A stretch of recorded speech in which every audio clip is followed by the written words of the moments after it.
రాష్ట్రంలో విద్యారంగాన్ని కూటమి ప్రభుత్వం భ్రష్టు పట్టించింది అన్నారు వైఎస్ఆర్సీపీ కర్నూలు జిల్లా అధ్యక్షుడు ఎస్వి మోహన్ రెడ్డి. డిగ్రీ కాలేజీలకు బకాయిలు చెల్లించక నేటికి అడ్మిషన్లు జరగడం లేదు అన్నారు. ఫీజులు చెల్లించలేక డిగ్రీ విద్యార్థులు రోడ్డున పడుతూ ఉన్నారని ఆవేదన వ్యక్తం చేశారు. నారా లోకేష్ నేతృత్వం వహిస్తున్న విద్యాశాఖలో ఇలాంటి దారుణాలు చోటు చేసుకోవడం దారుణమన్నారు. వెంటనే విద్యార్థులకు ఫీజు రియంబర్స్మెంట్ బకాయిలు చెల్లించాలి అని డిమాండ్ చేశారు ఎస్వి మోహన్ రెడ్డి. వీళ్ళు డిగ్రీ కాలేజీకి ఫీజు రియంబర్స్మెంట్ ఇవ్వక సంవత్సరం నుంచి ఇవ్వకపోవడము, 6 త్రైమాసికాలు ఇవ్వకపోవడం వల్ల మేము కాలేజీలు మూస్తున్నామని చెప్పి రాష్ట్ర ప్రైవేట్ డిగ్రీ కళాశాలలు బంద్.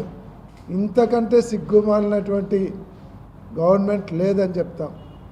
కరోనా సమయంలో కూడా గవర్నమెంట్ జగన్మోహన్ రెడ్డి గారు కరోనా సమయంలో కూడా వాళ్ళకి ఫీజు రియంబర్స్మెంట్ అకౌంట్లో లేయడం జరిగింది.